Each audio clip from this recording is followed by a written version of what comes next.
bien l'émission. Ah voilà, là c'est mieux. Très bien. Donc vous l'avez vu, il y avait la caméra allumée trop tôt, il y avait le micro pas allumé, mais maintenant c'est bon, on peut enfin commencer.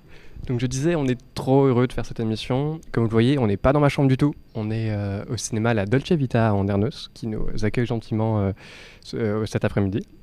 Et c'est une émission spéciale parce que vous l'avez vu, nous avons un invité.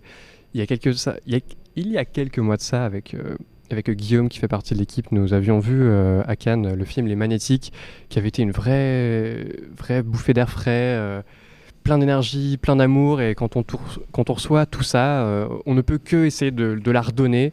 Et c'est pour ça que cette semaine, nous recevons Vincent Naël Cardona. Comment ça va, Vincent ? Bah ça va super bien, merci. Je suis content d'être là. Salut.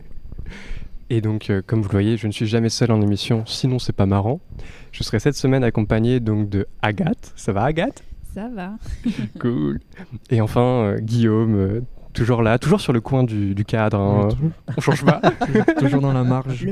Le marginal. Bah, oui, ouais. Ça va. Désolé, cette semaine, tu n'as pas ton propre siège, tu partages avec Agathe. Ça va. Pour une fois, ça ira. Donc, tu peux venir là. Hein. Si tu veux, on peut changer. Hein. C'est une proposition de mise en scène. Et donc, comme on vous l'a dit, c'est une émission autour du film Les Magnétiques, donc de Vincent qui est avec nous. On vous met la bande-annonce rapidement et on se retrouvera après pour en discuter, pour discuter du film tous ensemble. Alors, hop, à tout de suite. Et nous revoilà. Donc, vous avez vu la bande-annonce des Magnétiques, donc de Vincent qui est présent avec nous aujourd'hui pour qu'on parle tous ensemble de son film. Et une première question que j'avais pour toi, c'est que le film aussi a pas mal résonné pour nous parce qu'il y avait ce truc de radio un peu libre, un peu on diffuse un peu comme on veut et ce que du coup nous on fait à notre manière aujourd'hui avec Twitch. Et du coup, est-ce que toi, ce milieu de la radio pirate ou de la radio libre, c'est un milieu dont tu as fait partie à un moment donné ou c'est juste un truc sur lequel tu avais une certaine fascination et que tu avais envie de traiter ? Bah non, c'est vraiment la deuxième option. Tu sais, le truc, c'est que moi, j'ai pas vécu en fait cette époque-là. C'est ça le truc qui est marrant, quoi. C'était vraiment, je suis né en 1980, donc en gros, quasiment sur les premières images du film, c'est le moment de ma naissance, quoi. Mmh.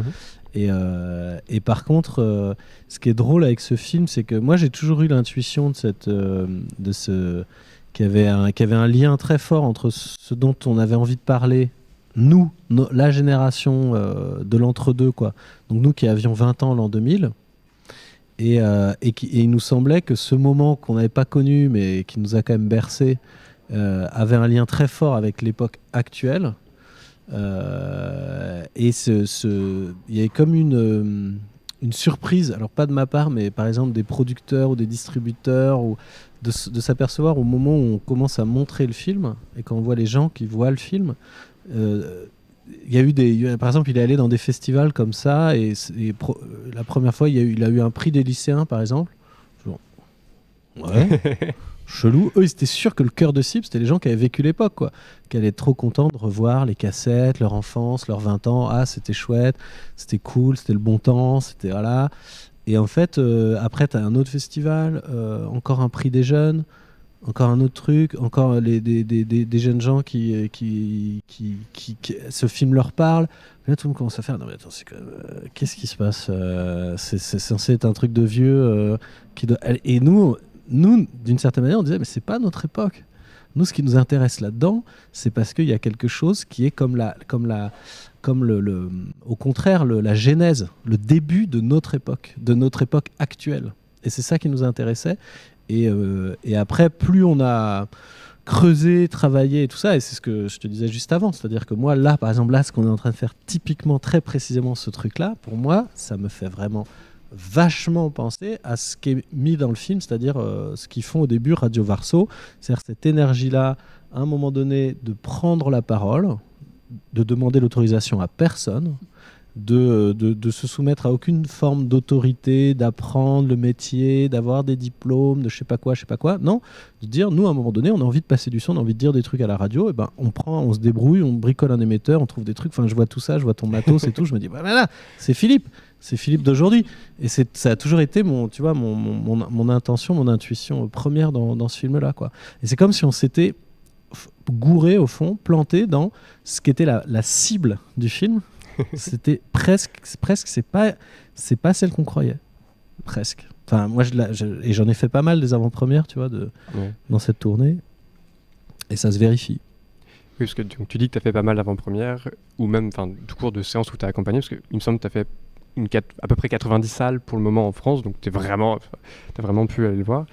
Enfin, aller le voir, pardon, aller le défendre. Parce que parce qu'à raison de, tu vois, ça fait un peu plus de 3 mois et demi que je fais ça. Donc il y a 30 jours dans un mois.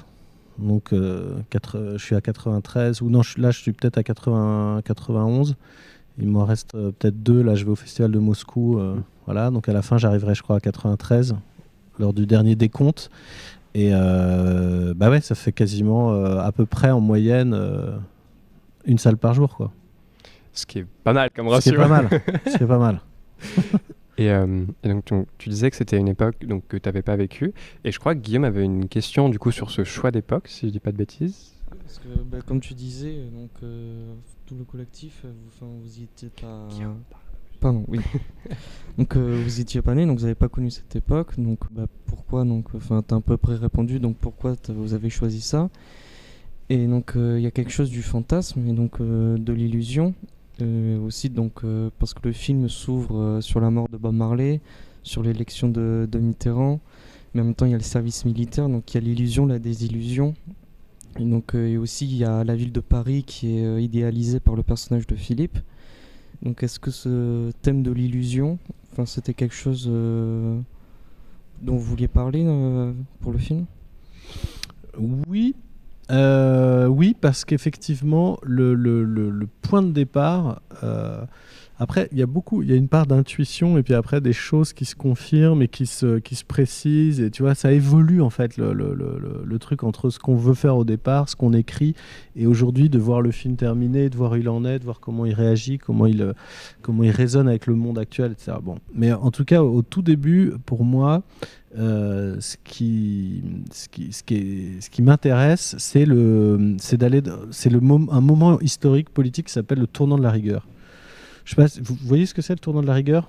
Moi non, par exemple. Toi non ? Pas trop. C'est en fait, si tu veux, en 1981, donc tu as François Mitterrand qui est élu président de la République, et c'est la première fois dans l'histoire de la Ve République où la gauche, un candidat de gauche accède au pouvoir.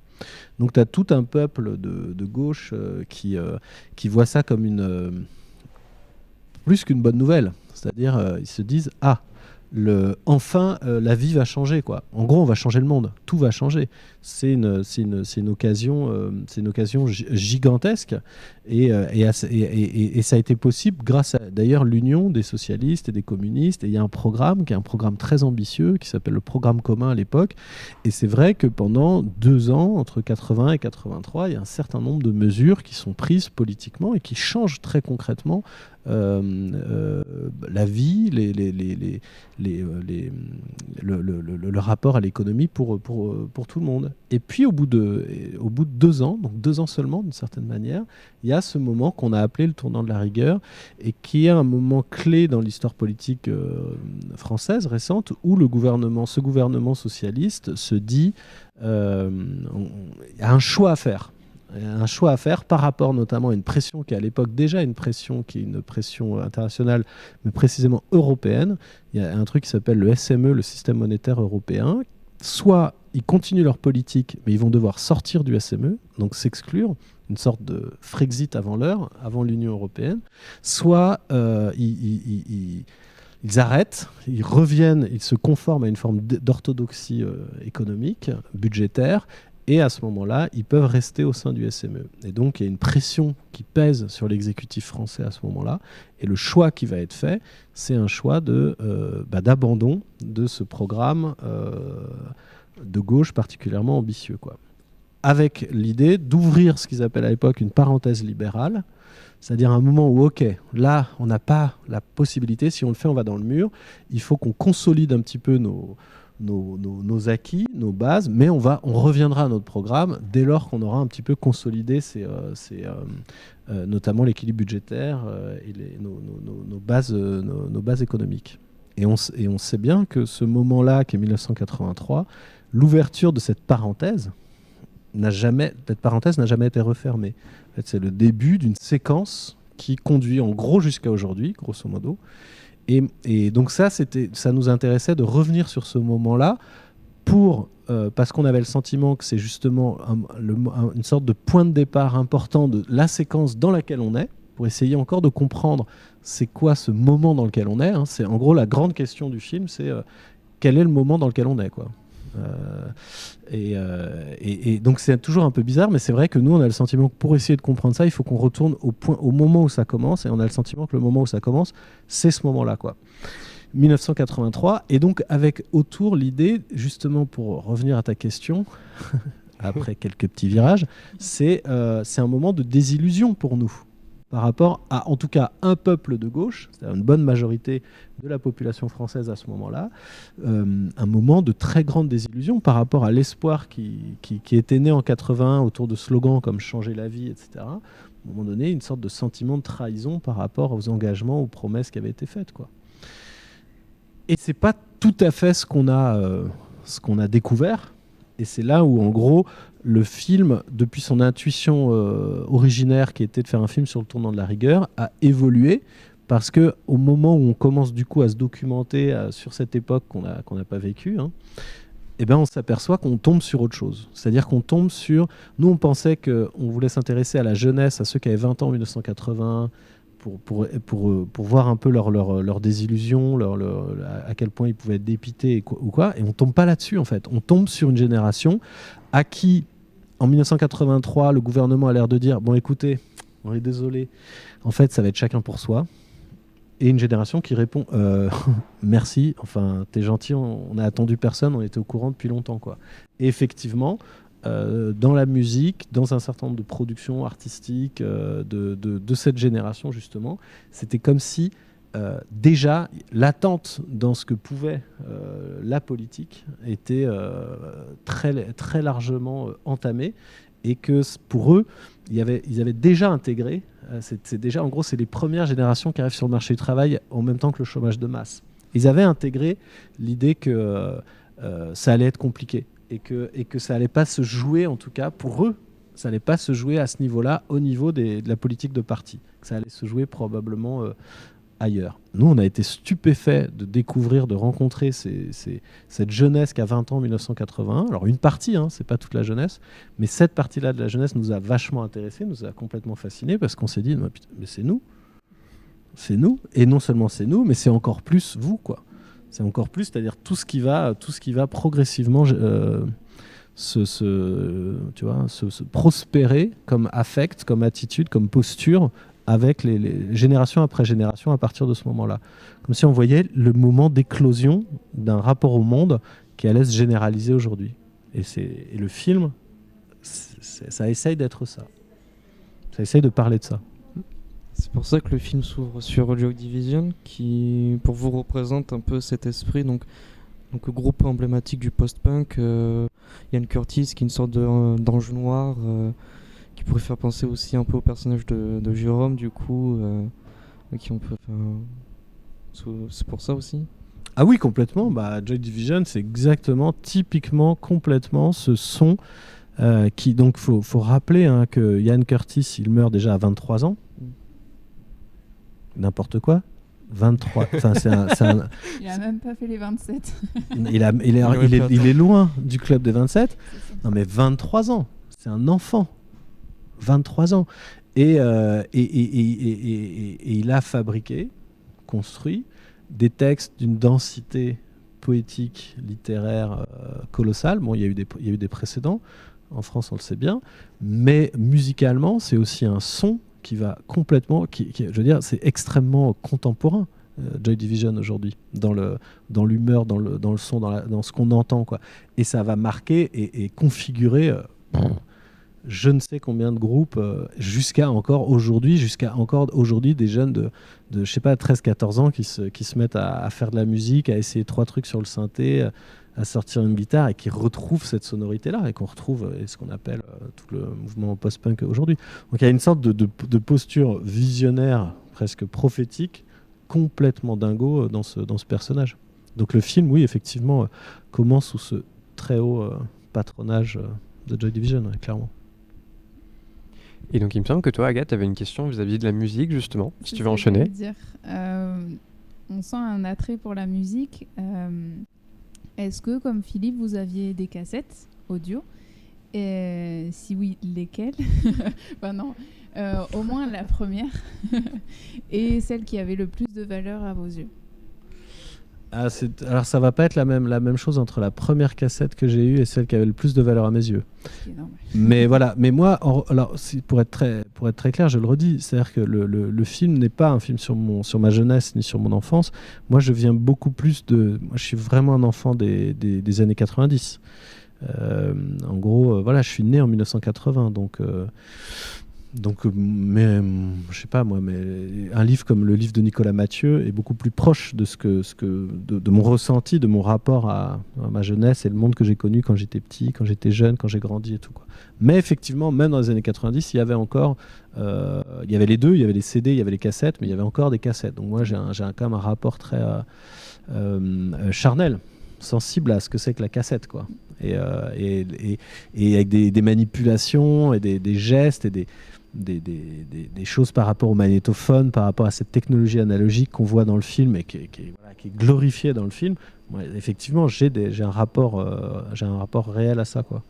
Mais pour répondre, non, juste la première cassette, je pense que c'était une cassette de Guns N' Roses que m'avait offert ma tante. J'ai une tante allemande, Cordula. Cordula, si tu nous regardes, ça m'étonnerait.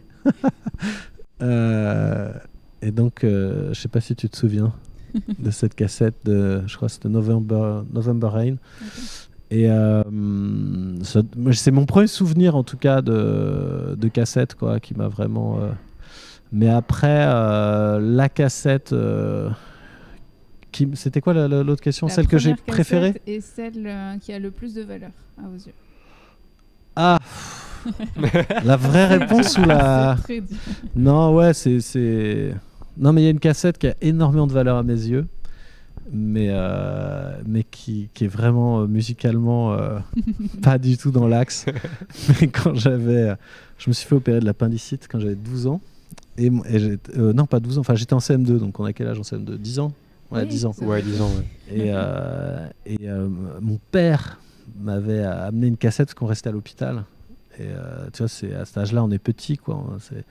Et mon père m'avait amené une cassette, c'était Entre gris clair et gris foncé de Jean-Jacques Goldman. D'accord. Okay. Voilà. Et donc, c'est pas une référence musicale pour moi qui m'a structuré artistiquement, mais c'est une cassette à laquelle je suis très attaché.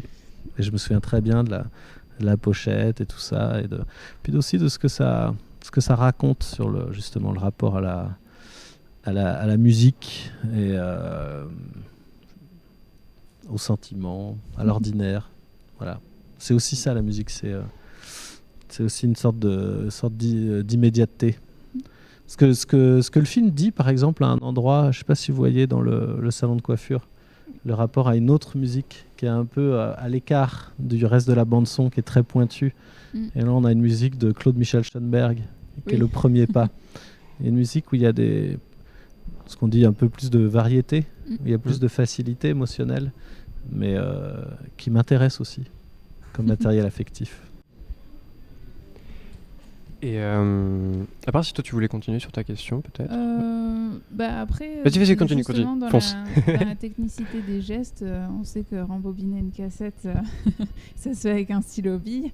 Vous avez fait un peu ça, vous avez des cassettes, je veux dire, vous utilisez... Oui. Toi, ouais. Parce que Cassette mes vidéo. parents n'avaient pas forcément beaucoup de moyens. Donc l'ordinateur est arrivé très tard. On avait un Minitel pendant longtemps. Ouais. Et les cassettes, en fait, c'était des gens qui nous en donnaient, comme les CD, vu qu'on les gravait. On avait un peu de CD, mais quelques cassettes. Donc ma première, c'était Le Roi Lion. Et aujourd'hui, j'ai une espèce de platine à vinyle qui fait aussi Bluetooth, clé USB, auxiliaire, lecteur cassette. Ouais. Donc j'en ai racheté, oui. Okay. Donc j'en ai racheté, c'est exactement. Ouais. C'est ce que je déménage en premier. Quand on déménage, c'est le premier truc que je prends et que je dépose délicatement dans ma chambre, à un endroit précis. Donc, après, c'est vrai que je préfère peut-être le son vinyle par rapport à la cassette. Oui. Mais Bah, la cassette, je pense qu'il n'y a pas pire comme, tu vois, comme rapport, comme restitution, comme fidélité sonore. c'est vrai. Mais comme beaucoup de choses, justement, t'as un filtre, t'as un truc un peu abîmé qui est dans la cassette, qui est chargé d'un... Tu vois, par exemple, moi, j'ai toujours adoré le léger moment de quand t'enclenches une cassette, il y a une sorte de mise en C'est ça. accélération de la bande sur le rip, qui est, voilà, c'est des défauts, mais qui sont extrêmement charmants, quoi, qui Oui, ont c'est une ça. âme aussi. Mais même là, j'ai acheté une cassette, enfin l'autre cassette, et j'ai eu la surprise d'avoir History de Michael Jackson au ralenti, parce que la bande était C'est comme endommagée. ça qu'on découvre des messages cachés C'est parfois. ça. Il n'y en avait pas pour Il y en Michael avait pas, Jackson. non? Il Le aurait pire, pu. c'est qu'on change de face, ça fait toujours la même chose. Donc j'étais un peu dégoûtée pour celle-là. Mais du coup, Innuendo, après c'est vrai que j'ai In Excess aussi, mais Innuendo en cassette est vraiment pas mal aussi. Mais ça, moi, ça me fait penser à un truc, c'est que sur les, je me souviens quand même à l'époque où les trucs sortaient sur cassette, où il y avait des morceaux cachés. Tu sais, la notion de morceaux cachés, D'accord. où en fait, tu savais pas, t'arrivais, tu regardais, dernier morceau, t'écoutais et tout, tac, tac, tac, et puis parfois, bah, t'oubliais d'arrêter la cassette, ou tu voyais que c'était pas tout à fait fini, tu dis, bon, bah, il y a de la bande, mais en fait, non, il y avait un morceau caché, et donc tu le découvrais, tu dis, oh putain! Et là, t'écoutais le truc. Et après, ils ont essayé de refaire la même chose sur les CD. Mais Ouais, sur les CD, pas c'est écrit, pareil. c'est visible. Si tu le vois tout de suite, ça marche pas. Et C'est mais c'est rigolo. Mais c'est ce que vous l'avez intégré dans le film quand Philippe il écoute. Exactement. Exactement. Tout à fait. Et que d'un coup, Avec Marianne. d'un coup, il tombe sur le message de Marie Colomb. Vous avez vu le film? Oui, j'ai aimé le film. Et oui, tu disais du coup donc, sur les CD qu'ils avaient essayé de le faire et que ça marchait pas. Mais même aujourd'hui en streaming, il y a des gens qui essayent où en fait, par exemple, admettons le morceau de base fait 3 minutes, mais il va y avoir une version de 6 minutes sur lequel tu as 2 minutes de blanc, puis le morceau qui commence. Et du coup, ces morceaux n'ont pas de nom non plus. Mais c'est vrai que quand tu vois que ton morceau est pas Il fini, fait 6 minutes. Ouais, il fait 6 minutes. Voilà. Enfin, en fait, t'as, admettons, 3 et 2 minutes. Donc, tu as 2 morceaux fusionnés sur la même piste.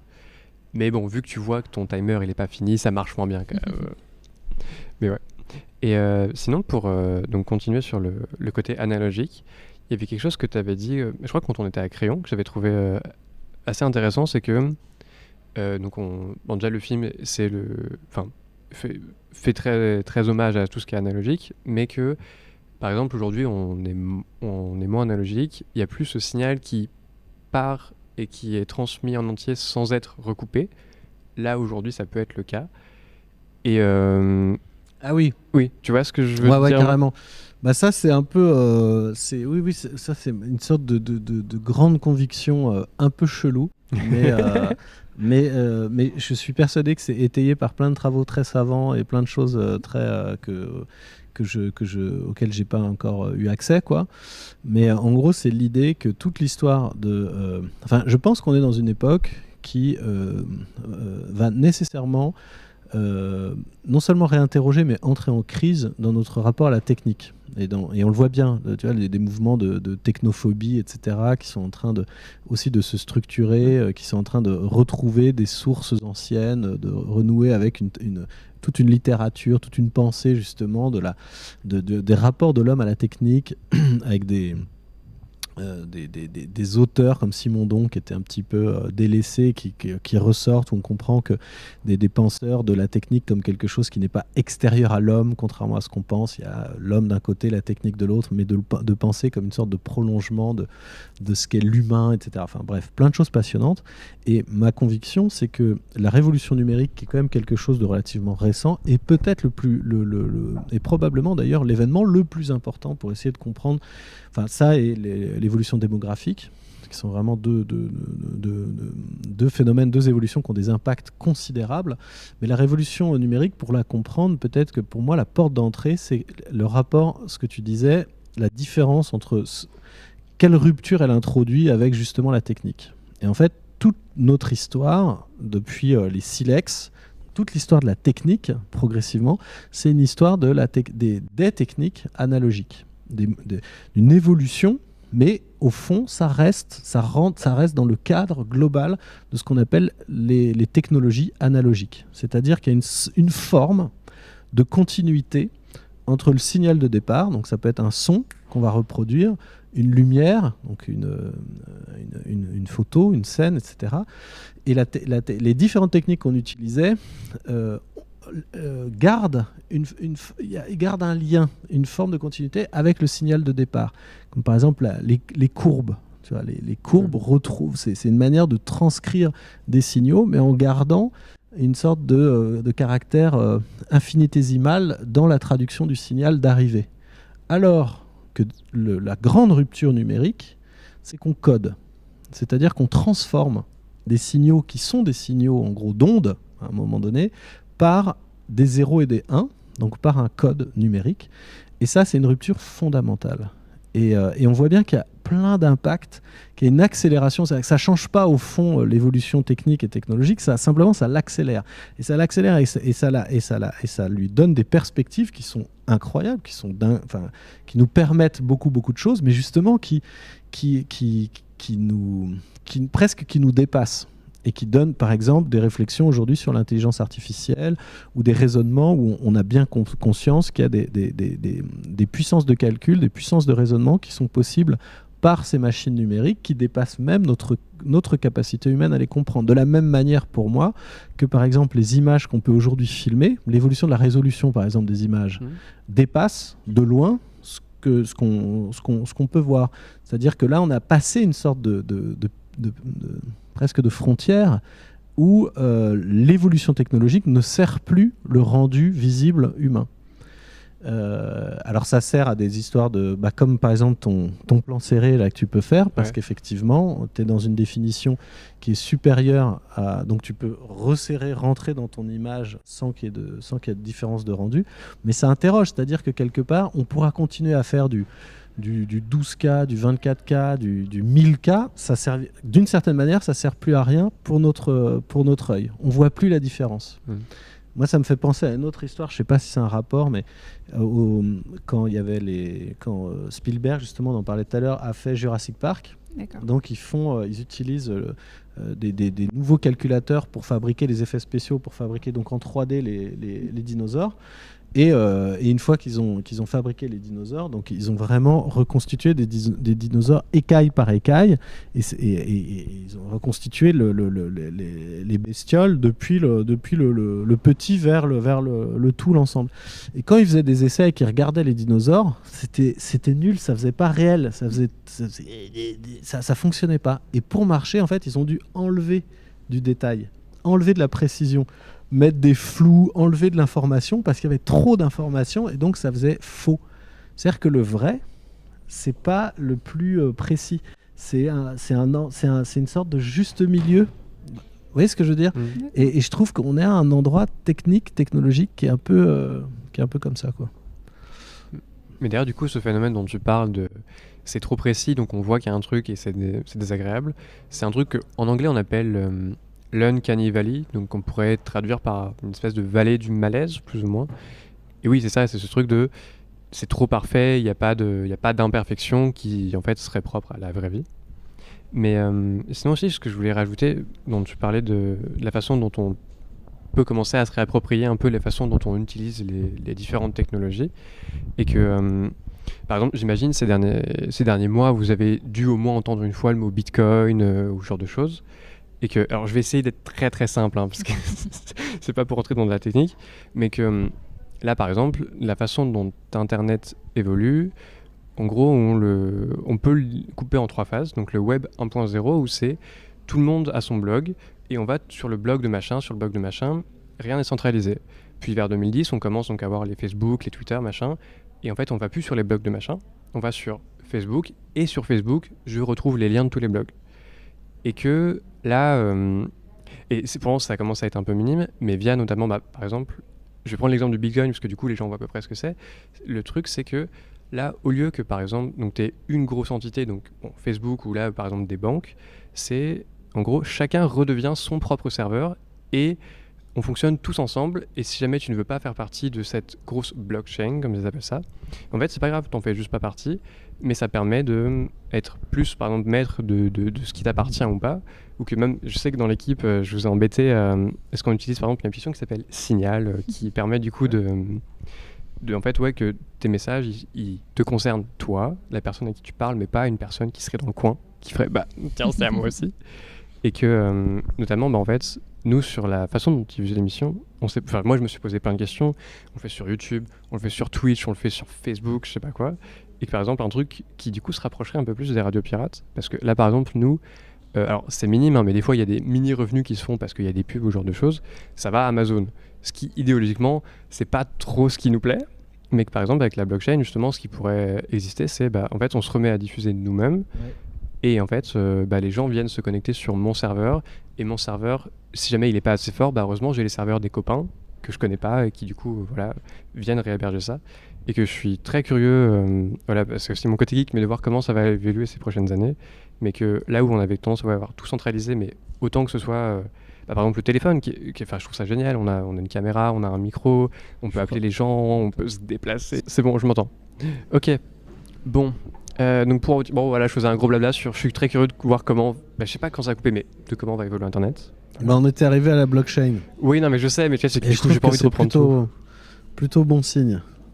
Oui, c'est ça, où du coup, ouais, j'essaie de raccourcir en plus. En gros, je disais que certaines personnes dont je fais partie, et on est beaucoup, et des gens commencent à vraiment bosser dessus, pensent que on pourrait être sur Internet où au lieu d'avoir que les serveurs de Amazon et Google, en fait, on redevienne plus ou moins les serveurs nous-mêmes, et que du coup, bah, si jamais tu veux écouter mon émission, bah, en fait, tu te connectes à mon serveur, de façon très simple, hein, mais du coup, via des trucs, et que du coup, bah, tu es plus maître de ce que tu crées, et du coup, bah, t'as moins de censure aussi, possiblement, parce que, bah, par exemple, nous, c'est tout bête, tu vois, mais sur Twitch, les bandes annonces, tu dois faire gaffe à chaque fois, parce que s'il y a un téton, la chaîne peut être bannie.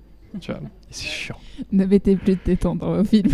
C'est ça, mais on va pas dire ça. Bannis. C'est pas la logique qu'il faut avoir.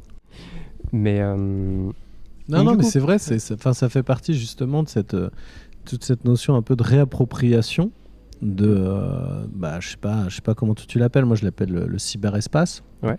Mais en tout cas, cette zone-là, cet espace-là, cet endroit qui répond pas exactement aux mêmes dimensions que l'espace dans lequel on est ici, et qui a besoin d'être pensé, qui a besoin d'être compris, et qui a surtout besoin d'être justement qu'on se le réapproprie par une intimité avec des formations, avec justement la technique. Donc c'est des enjeux qui sont techniques, quoi. Le code, comme tu dis, les serveurs, et de comprendre comment ça marche, plutôt que d'être effectivement de passer par des médiations qui sont forcément captées et qui vont entraîner des concentrations, comme les grands groupes qu'on connaît, et où il y a une forme, mais pas une petite forme, quoi, où il y a une dépossession, une servitude complètement dingo, quoi. Moi je voyais, ça me faisait marrer, je voyais des tags Antifa qui reprenaient le vieux discours de la Boétie, les tyrans sont grands que parce que nous sommes à genoux, mais qui dénonçaient la politique du gouvernement actuel, quoi, de Macron, etc. Et je me disais, certes, mais quels sont les plus grands tyrans et devant qui nous sommes vraiment à genoux, même nous qui taguons ces petits trucs sur les murs avec des iPhone ou des Samsung dans la poche.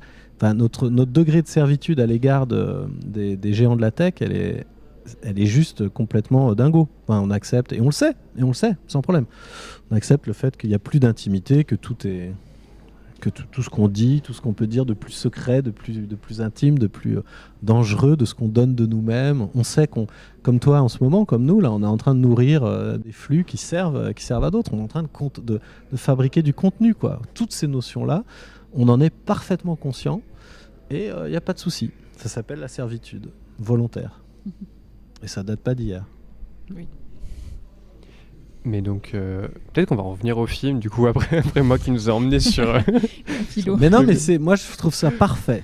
Ah bah tant mieux. Si Moi ça, je trouve ça ça parfait va. parce que je trouve que justement le cinéma, et là on est dans une dans une salle de cinéma, comme on dit, parce que là il y a plusieurs salles de cinéma, il y a 4 salles de cinéma. Ouais, c'est ça. Ouais. Dans un cinéma, quoi. Voilà. et ben c'est précisément ça le truc qui est beau et qui est chouette et qui est intéressant avec un film. C'est tu regardes un film et après tu parles et ça peut partir dans un peu dans tous les sens. Ce qui m'a toujours fasciné, c'est ça. Et là, pour le coup, je reviens un peu au magnétique. Vas-y. Cadeau. C'est le bon moment. C'est le rapport à la nostalgie. Ouais. Parce que tu vois, tu peux vite te dire, un film sur les années 80, ouais, il fumait des clopes partout, super, ça puait, ouais, la musique, la liberté, les voitures, avant Internet, il n'y avait pas de téléphone portable. Mes parents arrêtent pas de dire que c'était la meilleure époque du monde et tout machin. Et donc c'était mieux avant, quoi. Le truc de la nostalgie et tout. Sauf que justement, en fait, il y a 2 discours qui sont aussi nazes l'un que l'autre. Et là, je trouve qu'on passe un peu un cran et qu'on commence vraiment à rentrer dans quelque chose d'intéressant. C'est-à-dire, bien sûr que tout le discours de c'était mieux avant, il est naze. Pourquoi il est naze ? Parce qu'il est stérile, c'est débile. C'était mieux avant, ça veut dire quoi ? Ça veut dire qu'on va retourner à comment c'était avant. C'est bien que c'est totalement impossible. Donc c'est juste une manière de dénoncer le présent qui sert à rien, qui creuse un peu la forme de mélancolie complètement vaine d'aujourd'hui. Donc et en plus c'est potentiellement dangereux. Mais face à ça, tu as l'autre discours qui consiste à dire tout ce qui vient du passé, c'est nul. C'était les trucs avant, ils connaissaient rien, ils comprenaient rien, ils avaient pas Twitch, ils comprennent que dalle à ce que c'est Internet. Je leur parle de serveurs, mais ils savent pas ce que c'est. Alors, je vais pas commencer à leur parler de blockchain parce que là on a perdu tout le monde et que c'est ça la réalité, c'est ça l'avenir et qu'il y a que ça qui est cool et qui est digne d'intérêt et que tout ce qui vient d'avant. Bon, évidemment que ça aussi c'est naze. Et qu'il faut aimer la technologie pour la technologie parce que c'est aujourd'hui et parce que c'est demain et qu'il faut s'enthousiasmer et que si tu t'enthousiasmes pas, bah, tant pis pour toi, mais tu vas être... Tu vois, bon, ces 2 discours-là sont pour moi également nazes, quoi. Et que justement, il faut réussir à comprendre comment essayer d'être un peu rentré dans la nuance des choses. Et il y a un truc qui est une expérience de cinéma qui fait ça pour moi, c'est que quand on regarde un film, au fond, ça procède d'un rapport à la nostalgie. Parce qu'un film, quel qu'il soit, d'une certaine manière, et je pense que même émotionnellement, ça marche avec ça, c'est-à-dire qu'on regarde des images mortes, des gens potentiellement morts. Alors s'ils ne sont pas morts tout de suite, ils seront morts dans quelques temps, ça va venir. Là, mais on ne leur souhaite pas, ils sont jeunes quand même. Ça viendra, Agathe. Ça viendra, c'est la vie. Je suis désolé. Spoiler, ça va mal se finir. Et donc, il y a quelque chose intrinsèquement lié au cinéma qui est la tentative d'arrêter le flux du temps. Et c'est très beau, cette volonté qui est la nôtre, d'arrêter les choses, de les figer un tout petit peu, de les retenir un petit peu, quoi. Et le fait qu'on n'y arrive pas, c'est beau aussi. C'est un peu notre tragique à nous, quoi. Et quand ça se passe bien, une séance, un moment, une expérience comme ça de cinéma, on sort de la salle, on se retrouve dehors, dans cette confrontation avec le réel, et d'un coup, c'est comme si on avait été rechargé de notre rapport au présent. Comme si on voyait un peu mieux les choses, comme si on entendait un peu mieux, comme si on avait envie de marcher, se mettre en route, penser, réfléchir, discuter, parler de trucs. Enfin, moi, en tout cas, c'est cette expérience-là que j'ai ressentie beaucoup de fois et qui a, je crois, vraiment un rapport avec cette forme de nostalgie, mais qui n'est pas une nostalgie qui s'oppose au présent, mais qui est au contraire une nostalgie qui donne la rage de vivre encore plus, quoi. Voilà. Et là, on est au cœur des magnétiques. Les magnétiques, c'est une tentative de mettre une forme sensible, cinématographique, donc image et son, articulés autour de cette idée-là. Très bien. On parle du film. Et c'est que du coup, donc, je vois que le temps passe, donc on va commencer à amorcer vers la fin de l'émission, même si j'aime beaucoup ce moment. Du coup, Guillaume, est-ce que toi, tu sais la question que je t'avais dit que tu n'aurais peut-être pas le temps, est-ce que tu veux la faire maintenant ? Vas-y, fais-toi plaisir. La question de peut-être qu'on n'aura pas le temps de la poser. Mais en fait, ton film m'a fait penser à un autre film. Donc, je sais pas si c'est une référence. C'est Et au milieu coule une rivière de Robert Redford. Parce que j'ai trouvé que c'est pas une référence du tout. mais ça m'intéresse. Parce que j'ai trouvé que la relation entre les deux frères était exactement la même. Parce que du coup, Joseph Oliven, oui c'est ça, ça serait un peu Brad Pitt, donc l'aîné casse-cou, du coup qui a une rage de vivre jusqu'à se consumer lui-même. Et à côté, il y a le frère plus posé, qui est plus proche de son père. Là où donc le personnage de Brad Pitt, lui, est aussi en conflit avec son père. Et donc celui qui est proche, donc c'est aussi un artiste, machin, il philosophe sur la vie. Et au final, il va dépasser l'aîné. Et donc, je sais pas, ça m'avait fait énormément penser à ça. Bah, écoute, je me rappelle plus suffisamment tu vois, de l'histoire de Au milieu coule une rivière. Ce que je sais, c'est que le film, dans justement ce qu'on a essayé de faire, il utilise un certain nombre d'archétypes. Donc, notamment l'histoire des frères, l'histoire du triangle amoureux, l'histoire du rapport au père, les différents passages initiatiques, que ce soit dans l'histoire d'amour, d'émancipation, ou le passage avec le rite de passage du service militaire, et tout un ensemble de seuils et de portes qui sont franchis dans le film. Et il y a beaucoup on va dire de grands arcs dramatiques qu'on peut retrouver dans, à mon avis, pas mal de films. Et en tout cas, on pourrait faire presque un genre de film de frères. Là, il y en a un paquet. Frères des ours. Carrément. Et il y en a plein. Après, il faudrait faire une grande histoire des films de sœurs. Et il y en a beaucoup moins. Mais il y en a aussi.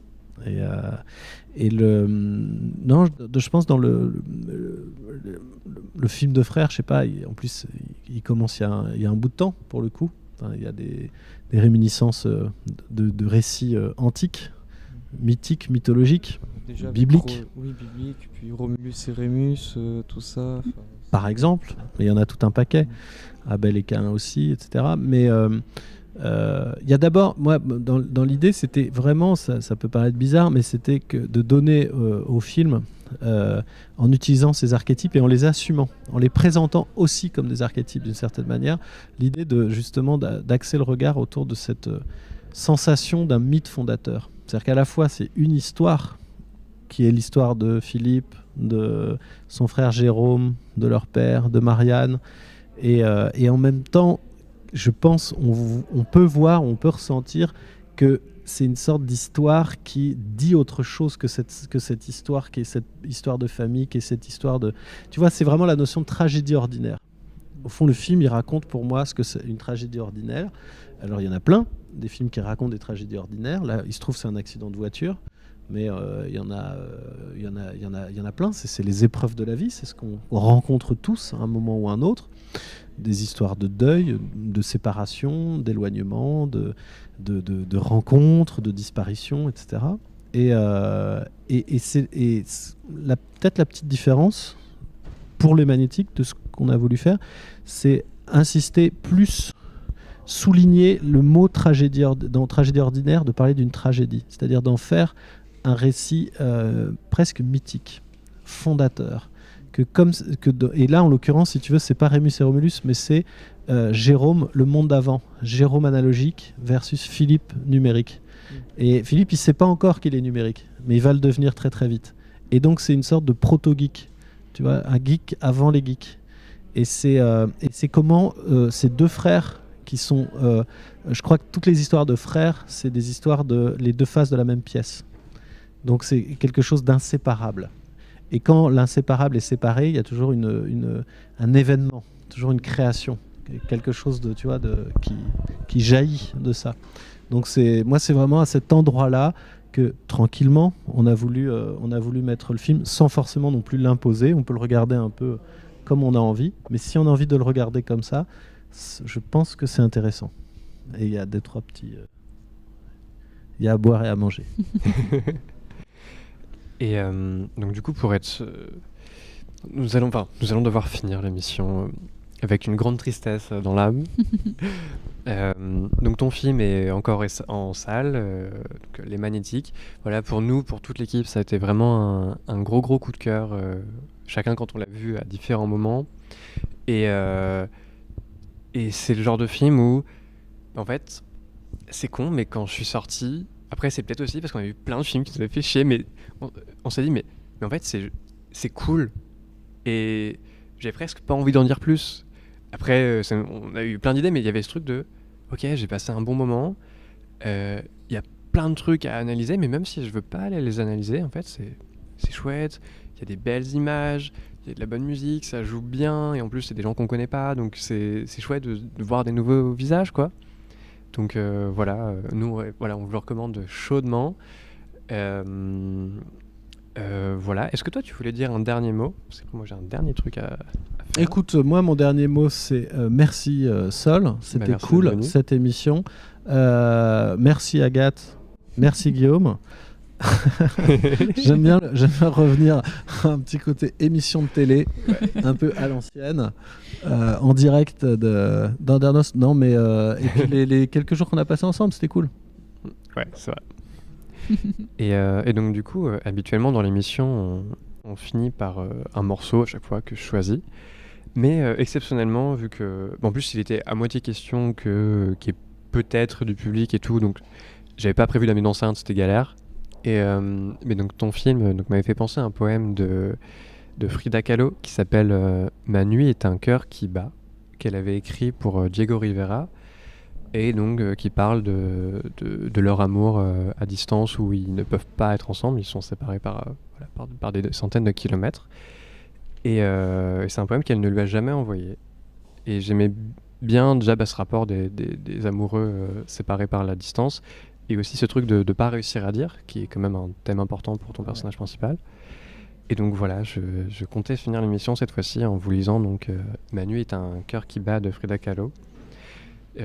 D'habitude on fait l'émission un peu plus tard, donc imaginez-vous qu'il est 22-23 heures et que vous allez commencer à aller vous coucher, mais c'est nuit, vous avez du mal un peu à dormir parce que vous avez plein de trucs qui arrivent en tête et que c'est un peu comme si cette nuit était un grand cœur qui bat, qu'il est 3 heures du matin et que cette nuit est sans lune, que cette nuit a de grands yeux qui regardent fixement une lumière grise filtrée par la fenêtre, que Manu pleure et l'oreiller devient humide et froid.